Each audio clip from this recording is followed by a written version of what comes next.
성도 여러분들 안녕하십니까? 여러분들을 이렇게 다시 뵙게 되어서 참으로 반갑습니다. 이제 코로나 팬데믹이 1년이 되어 갑니다. 정말이지 힘들고 고통스러운 기간이긴 했지만 하나님의 말씀의 힘은 비록 이 비대면의 상황이라 하더라도 인터넷을 타고 온라인상에서 더욱 빛을 발하게 되었다고 봅니다. 어쩌면 재림교회 대부분의 교회들이 온라인 선교에는 취약했다고 할 수 있습니다. 그러나 이제 떠밀리다시피 해서 우리는 이런 방법으로 온라인 선교와 성경 강좌와 이 설교 말씀들을 통해서 재림교회의 기별을 이제는 손에 잡히는 기별로, 그리고 가장 성서적인 이해가 무엇인지 세상에 알리는 그런 일을 개척해 나가고 있다고 봅니다. 아마도 더 획기적인 아이디어와 방법들을 찾게 될 것이고 더 많은 사람들의 공감을 불러일으킬 수 있게 될 것이라고 확신합니다. 이런 일들을 목회자들이 훌륭하게 수행할 수 있도록 교회들이 협력하고 후원해 주시기를 간절히 당부드립니다. 온라인이기에 사실은 더 접근성이 있는 것이죠. 비록 여러분들이 집에 계신다 하더라도 컴퓨터에 익숙한 분들은 유튜브에 접근해서 교회 채널을 관리해 주실 수가 있습니다. 그리고 여러분 각자는 주변 사람들에게 이 카톡이라고 하는 이런 메시지를 통해서 얼마든지 우리 주변의 사람들에게 기별을 알릴 수 있습니다.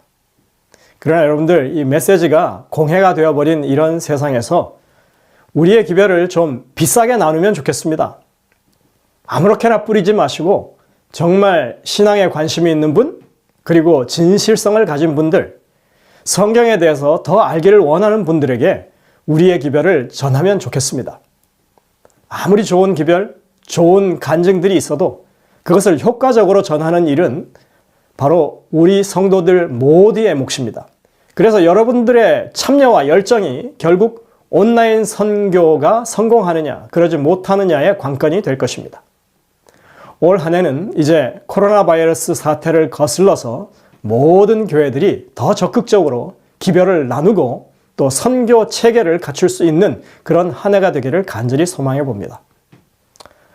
오늘 우리는 이사야 2장에 나오는 말씀을 통해서 함께 하나님이 보여주시는 시대적 기별을 좀 살펴보도록 하겠습니다. 이사야서는 구약의 복음서 제5복음서라고 부릅니다. 이사야서에는 예수님에 대한 예언이 얼마나 많이 나오는지 알 수 없습니다. 특히나 이사야 42장부터 53장에는 고난받을 메시아에 대해서 예언하고 있는데 그것은 마치 사복음서에 예수님의 고난을 직접 눈으로 목격한 그런 것처럼 묘사되어 있습니다. 예수님은 이사야서의 예언을 많이 언급하셨습니다. 우리가 예수님의 말씀을 기록한 책을 복음서라고 하죠. 그런데 예수님이 이사야서의 말씀을 많이 인용해서 말씀하셨으니까 이 책이 사복음서에 이어서 5번째 복음서라고 할 만한 것입니다. 흔히들 구약의 후반에 나오는 예언서들을 죄악 때문에 파멸당한 자들을 위한 심판의 메시지라고 알고 있습니다. 그러나 그것은 우리가 그 기별들을 제대로 읽지 않기 때문에 그렇게 판단하는 것입니다. 이사야서는 분명히 다가오는 심판을 말하고 있습니다. 그러나 그 모든 심판의 기별들은 하나님의 구원과 회복의 근거에서 주어지고 있다는 사실입니다. 우리는 이 심판이라고 하는 검은 먹구름 사이로 비쳐나오고 있는 강력한 복음의 빗줄기를 이 이사야서를 통해서 보게 될 것입니다. 오늘 우리가 살펴보게 될 이사야 2장부터 4장의 내용 속에서도 우리는 이사야서 전체를 흐르는 하나님의 심판과 구원, 그리고 파멸과 회복에 대한 기별을 찾게 될 것입니다. 우선 우리는 오늘 본문의 말씀을 좀 살펴보겠습니다. 이사야 2장 4절, 5절입니다.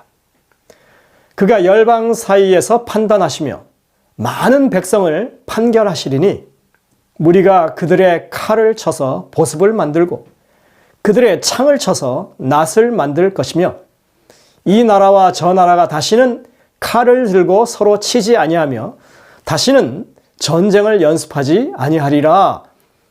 야곱 족속아, 오라 우리가 여호와의 빛에 행하자.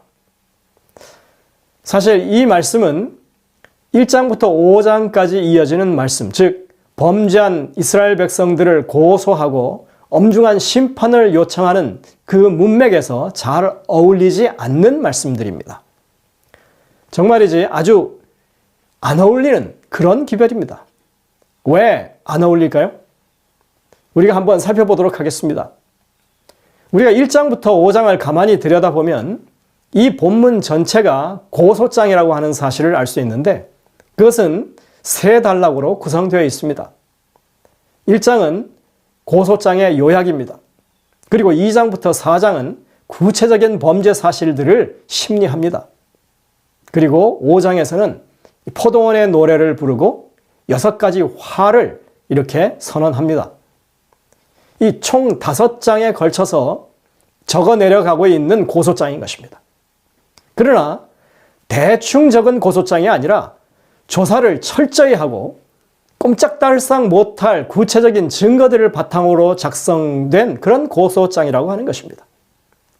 그리고 6장에 보면 그 고소장을 하나님께 제출하는데 이사야 자신이 성소에 계신 하나님을 아련하고 있는 모습이 그려지고 있습니다. 즉 우리가 이사야서를 읽을 때 1장부터 5장까지의 고소장을 듣고서 그리고 6장에서 하나님 앞에 이사야가 서 있다고 하는 이런 정황이 우리가 볼 수 있는 정황인 것입니다. 근데 여러분들 이렇게 고소장이 있고 이사야가 하나님의 보좌 앞에 성소에 이렇게 서 있는 이 모습은 정말 이사야서가 전체적으로 우리에게 어떤 기별을 말하는 것인지 그 핵심적인 것을 보여준다고 하는 것을 우리가 알게 될 것입니다. 근데 여러분들 1장부터 5장까지 대부분의 사람들은 1장과 5장의 기별은 잘 아는 것 같습니다. 1장에서는 이스라엘 백성들의 극심한 타락상을 고발하고 있습니다. 그들은 분명히 범죄한 나라고 허물진 백성이고 행악의 종자고 행위가 부패한 자식이라고 표현되어 있습니다. 그들은 분명히 매를 더 맞으려고 폐역을 거듭하는 백성입니다. 그야말로 매를 버는 백성들인 것입니다. 그들의 지금의 형편이야말로 발바닥에서 머리끝까지 성한 곳이 없이 전신이 다 상한 상태인데 자신의 처지를 깨닫지 못하고 더 맞으려고 애를 쓰고 있다고 말씀하고 있습니다. 하나님 보시기에 정말 불쌍해 보이는 그런 상황인 것입니다. 그래서 하나님이 그들을 향해서 이렇게 말씀하시죠. 여호와께서 말씀하시되 오라 우리가 서로 변론하자. 너희 죄가 주홍 같을지라도 눈과 같이 희어질 것이요 진홍같이 붉을지라도 양털같이 희게 되리라. 잘 아는 1장 18절의 말씀입니다. 아주 귀에 익은 말씀이죠. 우리는 이렇게 1장에 대해서는 그래도 들어 알고 있습니다. 또 5장을 볼까요? 5장도 마찬가지입니다. 여기에 나오는 포도원의 노래는 아주 유명합니다. 바로 이 구절이죠. 하나님은 기름진 산에 포도원을 만들었다고 합니다. 그리고 거기에 극상품 포도를 심고 열심히 가꾸셨습니다. 그런데 농부로서 좋은 포도 맺기를 바랬는데 들포도를 맺었다고 말하는 것입니다. 정말 하나님의 한탄이 담긴 그런 노래입니다. 바로 이스라엘 백성들을 빗대야 하는 그런 노래죠. 여기에 좋은 포도는 당시에 가장 유명했던 소렉포도를 말합니다. 맛도 좋고 향도 좋은 그런 포도였습니다. 그런데 어떤 포도를 맺었다고요? 예, 들포도를 맺었다고 합니다. 여러분, 이 들포도라고 하는 말은 다름 아닌 썩은 포도를 말합니다. 악취를 풍기는 그런 포도를 가리키는 말입니다. 농사를 망쳤으니까 이제 어떻게 해야 할까요? 이제는 이 포도원을 갈아엎어야만 하는 그런 심각한 상황인 것입니다.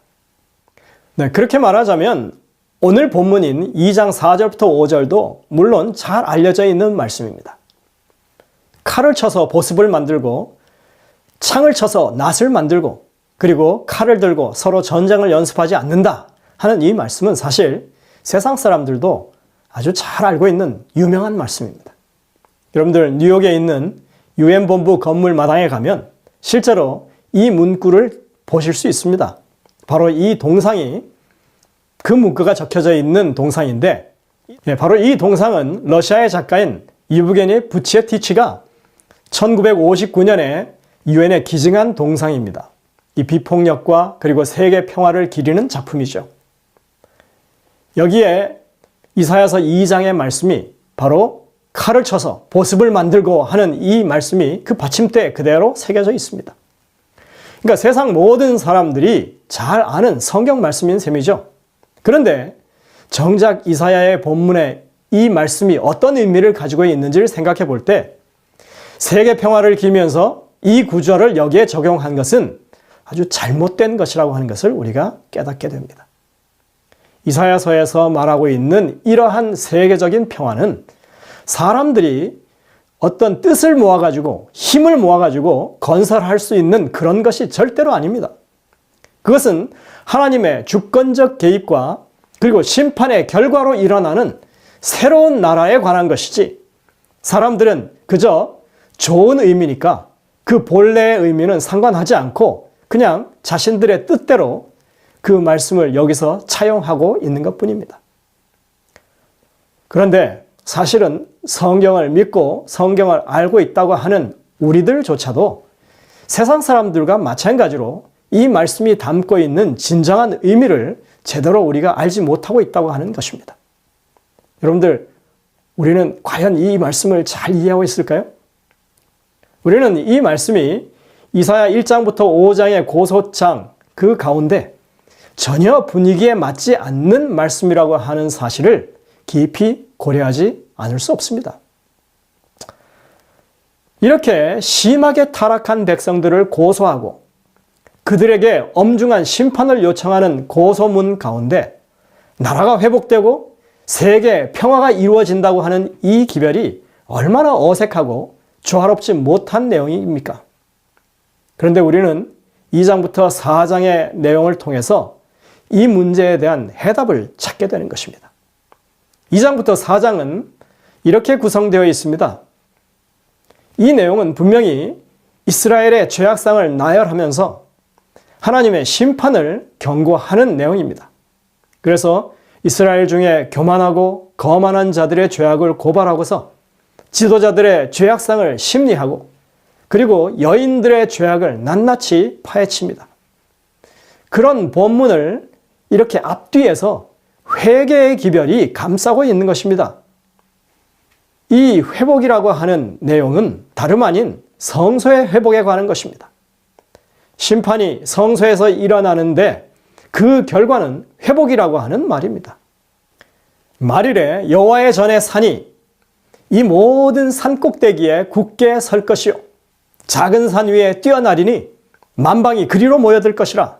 많은 백성이 가며 이르기를 오라 우리가 여호와의 산에 오르며 야곱의 하나님의 전에 이르자.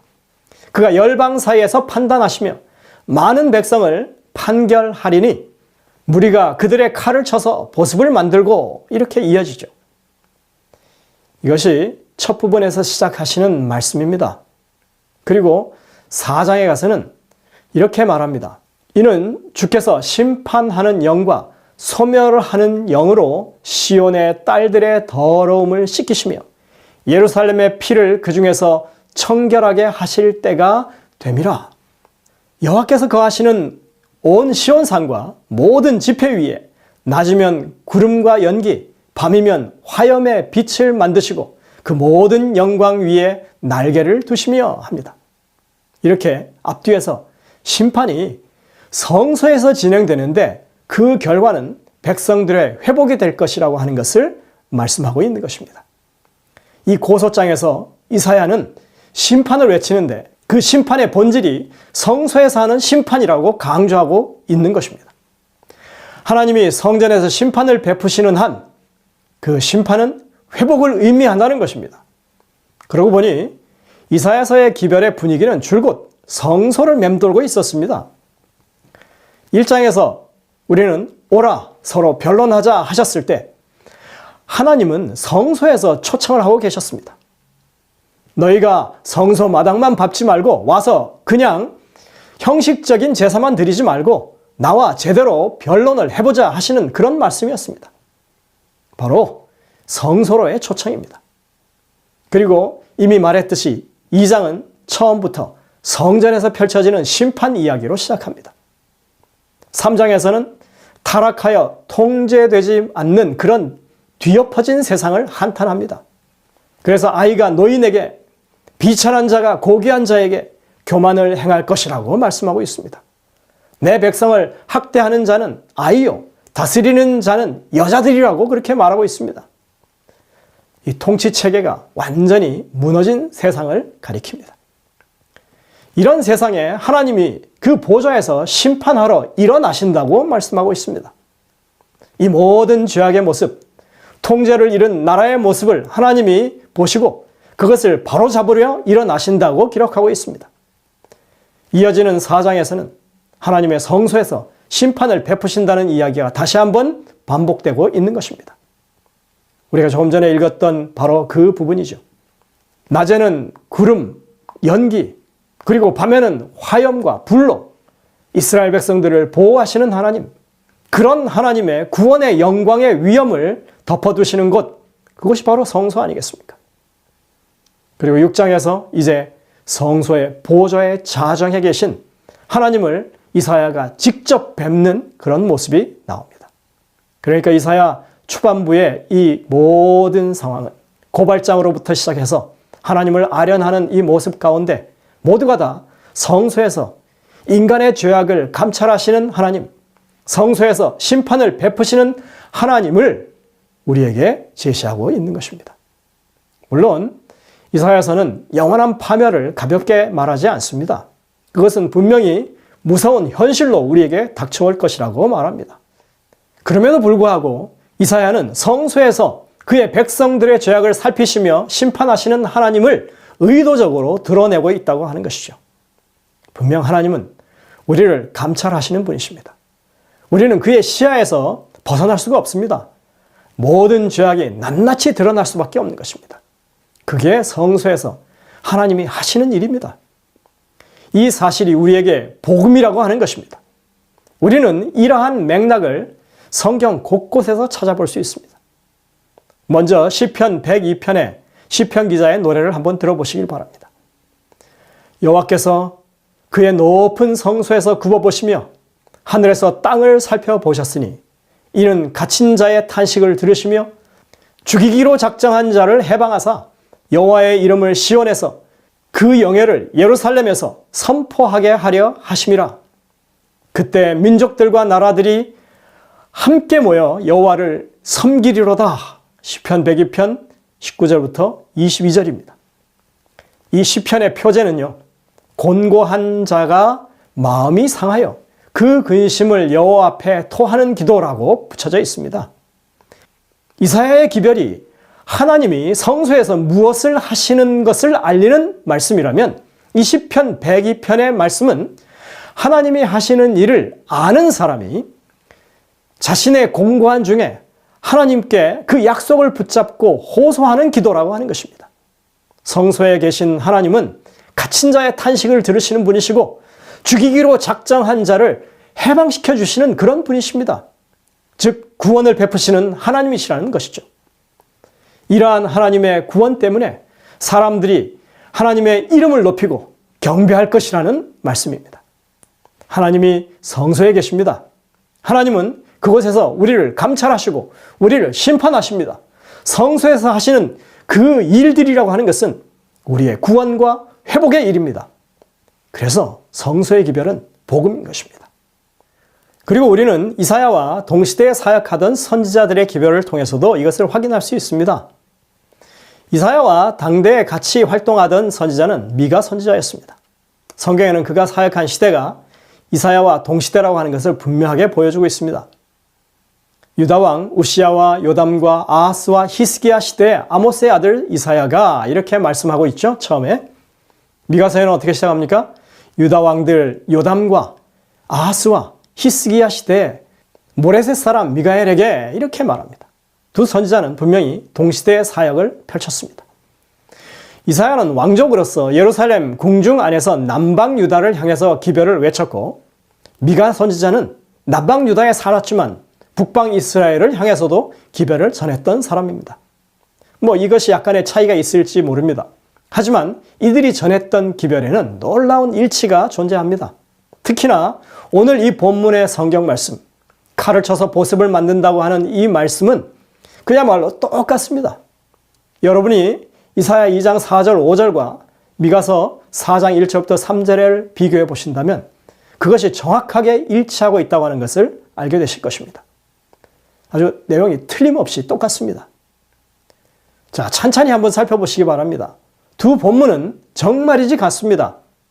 두 선지자가 서로 의논하고 이런 문구를 작성해서 발표했을까요? 아닙니다. 그런 것이 아닙니다. 성령께서 당대 두 선지자에게 동일한 기별을 제시하신 것입니다. 미가서는 분명하게 이런 말씀으로 시작합니다. 백성아, 너희는 다 들을지어다. 땅과 거기에 있는 모든 것들아, 자세히 들을지어다.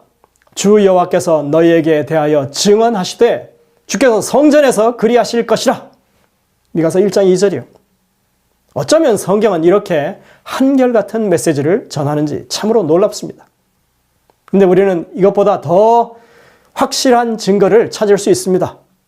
이사야와 그리고 미가 선지자와 비슷한 시기에 활동했던 또 다른 선지자가 한 명 더 있는데 그것은 바로 요엘 선지자였습니다.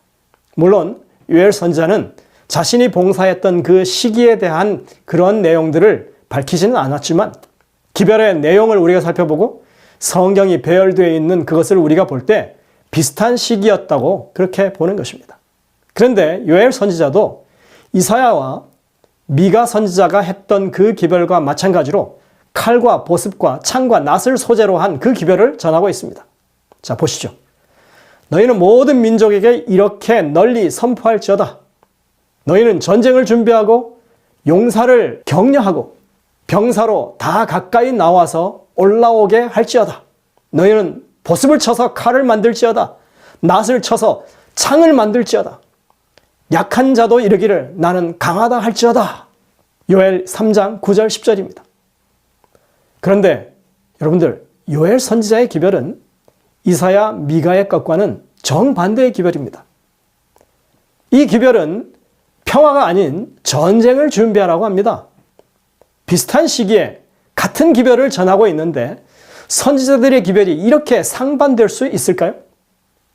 도대체 여러분들 이 두 기별을 동시에 듣는다면 누구의 기별이 맞을까요? 도대체 누구의 기별을 사람들이 따를까요? 지금 하나님의 백성들은 칼로 보습을 만들어야 하겠습니까? 아니면 보습을 칼로 만들어야 되겠습니까? 이런 상반된 기별을 듣는다면 대부분 사람들은 아마도 둘 중에 하나는 가짜, 틀린 것이라고 생각할 것입니다. 하지만 성경에 이 두 가지 모두가 하나님이 주신 계시의 기별이라고 말하고 있습니다. 그러면 이 두 기별의 차이는 무엇일까? 왜 이런 것일까요? 하나님이 마음을 바꾸셨을까요? 아니면 이랬다 저랬다 하시는 걸까요? 성경이 엉터리였을까요? 아닙니다. 그런 것이 결코 아닙니다. 서로 상반되는 기별 같지만 사실은 오직 한 가지 진실을 강조하고 있습니다. 우리는 그래서 이 성경을 살펴보되 자세히 살펴봐야만 하는 것입니다. 하나님은 결코 모순된 상반된 기별을 주시지 않습니다. 하나님은 결코 이랬다 저랬다 하시는 분이 아니십니다. 우리는 요엘서 3장과 이사야 2장의 기별을 비교해 보면서 그 해답을 찾게 될 것입니다. 이사야 2장과 요엘 3장은 크게 두 가지 면에서 차이가 납니다. 첫 번째는 장소고요. 그리고 두 번째는 대상입니다. 이사야서는 하나님이 성소에서 심판을 베푸시고 있다고 그렇게 말하고 요엘은 여호사밧 골짜기에서 심판을 베푸신다고 말합니다.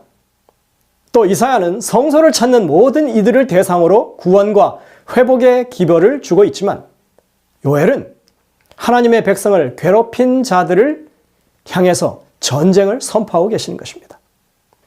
여러분들이 요엘 3장의 이것을 제대로 이해하시려면 단지 3장 9절부터 11절까지만 볼 것이 아닙니다. 전체의 문맥을 살펴봐야 합니다.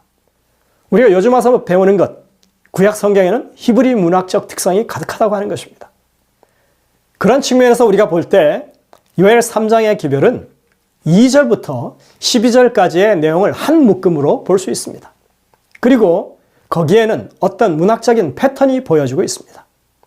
흔히 우리가 인클루시오라고 하는 문학적 요소가 나옵니다. 처음과 마지막의 내용이 같은 것입니다. 그리고 본문의 내용을 하는 것입니다. 2절과 12절을 보면 동일한 내용이 반복되고 있습니다. 만국, 즉 사방의 민족들은 동일한 단어입니다. 또 여호사밧 골짜기라고 하는 지명이 반복되고 있고 하나님이 그들을 국문하고 심판한다고 번역되어 있지만 사실은 동일한 단어를 사용하고 있습니다. 이렇게 2절부터 12절까지를 하나의 구역으로 설정했다고 보시면 됩니다. 그리고 그 구역에서 말하고 있는 핵심 내용은 하나님께서 모든 민족을 여호사밧 골짜기에서 심판하신다고 하는 그런 내용이 되는 것입니다. 그리고 2절 하단부터 11절까지의 내용을 보면 왜 하나님이 그들을 심판하시는지 그 이유를 구체적으로 밝히고 있습니다. 그리고 그 이유에 대해서 이렇게 문학적인 특성을 통해서 반복하고 계십니다. 이는 그들이 이스라엘을 나라들 가운데 흩어버리고 나의 땅을 나누었음이며 또 제비 뽑아 내 백성을 끌어가서 소년을 기생과 바꾸며 소녀를 술과 바꾸어 마셨음이라. 요엘서 3장 2절 하단 그리고 3절입니다. 또 볼까요? 또 유다 자손과 예루살렘 자손들을 헬라 족속에게 팔아서 그들의 영토에서 멀리 떠나게 하였음이라. 여기서 말하는 이들은 누굽니까? 하나님이 징계의 도구로 사용하셨던 아수르 제국 그리고 바벨론 제국과 같은 이런 나라들을 말합니다. 그리고 북방 이스라엘과 남방 유다가 멸망당할 때 하나님의 백성들을 조롱하면서 더욱 괴롭게 했던 주변 부족 국가들을 위한 기별입니다. 죄인들을 향해서 거룩한 성소에서 구원의 섭리를 베푸시는 하나님을 인정하지 않는 그런 사람들, 성소의 초청을 무시하는 모든 자들에게 하나님은 여호사밧의 골짜기, 심판의 골짜기에서 나와서 전쟁을 준비하라고 선포하고 계시는 것입니다. 당시 유대 민족은 아주 위험하고 엄중한 그런 시기를 지내고 있었습니다. 그들은 돌이킬 수 없을 정도로 타락했고 하나님의 징벌이 이제 눈앞에 닥친 그런 상황이었습니다. 그래서 하나님은 이사야, 미가, 요엘 선지자를 세우셔서 그들에게 하나님의 정죄와 심판의 기별을 강력하게 전하고 계시는 것입니다. 우리는 당대에 전해졌던 하나님의 기별을 이렇게 정리해 볼 수가 있습니다. 하나님의 백성에게 그리고 주변의 국가들에게 심지어 하나님의 징계의 도구로 사용되었던 그 강대국들에게 하나님은 그들의 죄악을 경고하고 계십니다. 그리고 이 경고는 하나님이 그들에게 구원의 길을 보이시기 위한 경고라고 말하고 있는 것입니다. 이 경고를 들은 사람들에게는 두 가지 선택의 길이 있게 됩니다. 하나는 하나님의 경고를 받고서 하나님의 성소로 가는 길이고 다른 하나는 그것을 무시하고 여호사밧 골짜기, 심판의 골짜기로 가는 것입니다. 여러분들 여호사밧이 누굽니까? 여호사밧은 남방 유다의 초기의 왕이고 의로운 왕이었습니다. 그리고 여호사밧의 이름의 뜻은 하나님이 심판하신다입니다.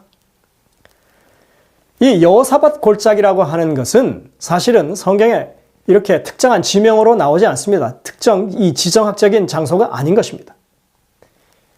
이 4세기의 유세비우스 감독은 여호사밧 골짜기를 예루살렘 도성 바로 밑에 있는 기드론 골짜기의 옛 이름이라고 그렇게 해석을 했습니다. 유대인들뿐 아니라 회교도들조차도 이곳에서 말세의 심판이 일어난다고 하면서 이곳을 묘지터로 사용해 오고 있었기 때문입니다. 그러니까 여호사밧 골짜기라고 하는 것은 심판과 죽음이 연결되는 그런 개념인 것이죠. 예루살렘 도성 밖에 서쪽은 기드론 계곡이고 남쪽은 흰놈의 아들의 골짜기입니다. 기드론과 흰놈의 골짜기는 연결된 그런 개념입니다. 이것을 신약 성경에 와서는 게헨나, 흰놈의 아들의 골짜기를 헬라 방식으로 한 그런 이름이죠. 게헨나라고 불렀습니다.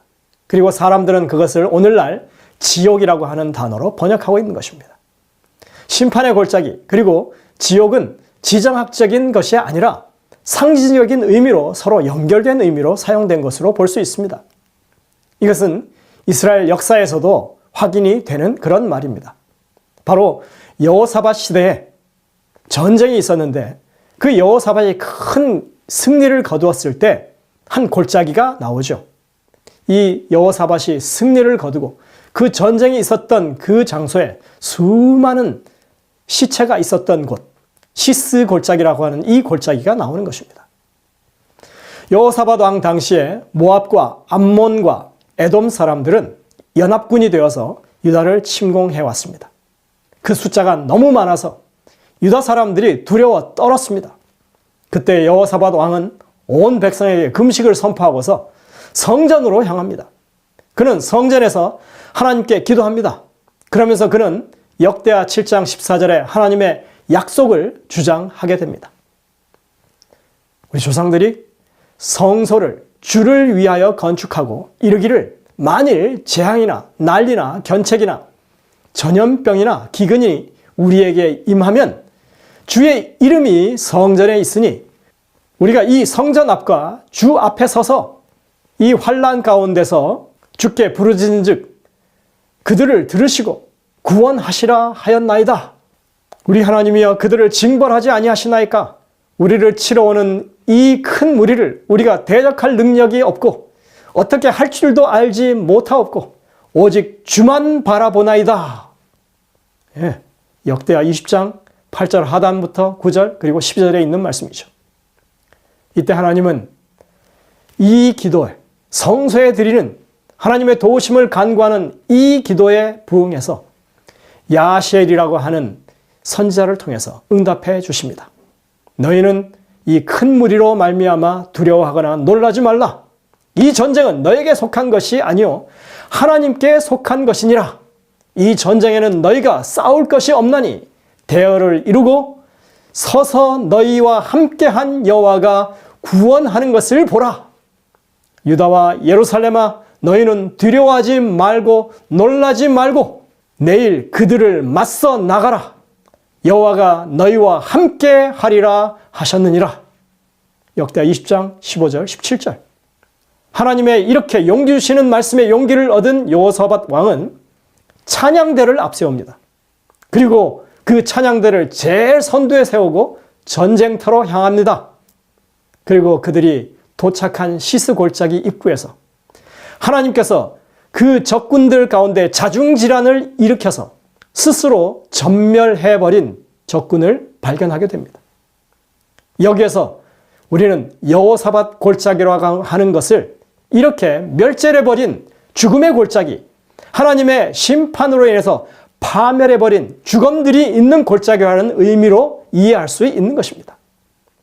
여호사밧의 골짜기, 심판의 골짜기가 그것이 어디든지 간에 이것은 죽음이 넘치는 곳입니다. 즉 파멸을 의미한다고 하는 것입니다. 여러분들 이것이 이사야서 첫 그 고소장에서 하나님이 백성들에게 제시하시는 큰 그림입니다. 그들의 죄악을 하나님께서 드러내실 때 성소로 갈 것인지 아니면 여호사밧 골짜기로 갈 것인지 선택하라는 메시지인 것입니다. 비록 경고를 받았다 해도 우리가 성소로 나아가고 적어도 하나님께서 성소에 계시는 한 우리는 구원과 회복을 보장받을 수 있다고 하는 기별인 것입니다. 그래서 이것은 믿음에 근거한 복음입니다. 우리는 이런 동일한 기별을 신약에서도 발견합니다. 여러분들이 히브리서를 보시면 아직 예루살렘 성전이 회파되기 전, 멸망하기 전에 하늘 성소에 올라가셔서 거기서 봉사하고 계시는 성소에 계신 예수 그리스도의 모습을 보게 되는 것입니다. 그리고 요한계시록을 우리가 보면 그 내내 7촛대 금향단 지성소로 진행되는 예수님의 대제사장 사역을 보면서 우리가 성소 안에 계시는 그리스도의 모습을 보게 되는 것입니다. 요한계시록도 그렇게 세상 끝날까지 성소 사역을 펼치시는 주님의 모습을 통해서 복음을 증거하고 있습니다. 히브리서가 그것을 제시하고 있고 요한계시록은 그것을 가시적으로 보여주고 있는 것입니다. 아직 주님이 성소에 계시는 한 우리는 이 구원의 약속을 붙잡을 수 있는 것입니다. 그런 의미에서 재림교회가 2300주야의 예언을 기초로 해서 성소의 기별, 즉 재림전 심판의 기별을 전하는 것은 아직은 우리 주님이 성소 안에 계시고 아직은 은혜의 시간이 남아있다고 하는, 그래서 구원이 우리에게 아직도 있다고 하는, 마지막 기회가 주어지고 있다고 하는 복음이라고 하는 사실을 우리가 확인할 수 있는 것입니다. 따라서 이사야서를 제5복음서라고 하기에 아무런 무리가 없습니다. 이사야의 대를 이은 선지자 하박국은 이렇게 외치고 있습니다. 오직 여호와는 그 성전에 계시니 온 천하는 그 앞에 잠잠할지어다. 하박국 2장 20절. 여러분들, 이것이 복음입니다. 이처럼 하나님의 말씀 앞에 늘 겸손한 하나님의 백성들은, 그 사람들이 누구든지 간에 이 시대를 향한 하나님의 온전한 메시지를 형성하게 될 것이고, 그리고 그것을 사람들에게 전하는데 협력할 것입니다. 이것이 이사야서의 주된 메시지이고 마지막 시대를 살아가는 종말 시대를 향한 하나님의 복음의 기별입니다. 성소에서 우리를 구원하시고 회복하시는 하나님을 받아들이지 않게 된다면 결국 보습을 쳐서 칼을 만들고 낫을 쳐서 창을 만드는, 그야말로 하나님과의 마지막 전쟁을 치를 수밖에 없는 무리에 속하게 되는 것입니다. 그러나 하나님의 성소로 나아가는 사람들은 온전한 평화의 시대를 누리게 될 것입니다. 오늘 이 시간 여러분들이 성소로 나아가기로 선택하시길 바랍니다. 우리 모두가 이 기별, 하나님이 성소에 계신다라고 하는 이 복음을 마음을 합하여서 이 땅에 전하는 기별자들이 되시기를 간절히 바라면서 오늘 말씀을 드리도록 하겠습니다. 하늘에 계신 아버지 하나님, 오늘 성소에서 봉사하시는 주님의 모습을 보게 하시니 감사드립니다. 저희들이 주님의 초청에 응하여 겸손히 주님 앞으로 나아가게 하시고 주님의 놀라운 구원과 회복을 우리의 삶 가운데서 누릴 수 있는 주의 백성들 되게 인도하여 주옵기를 예수님의 이름으로 간절히 기도드립니다. 아멘.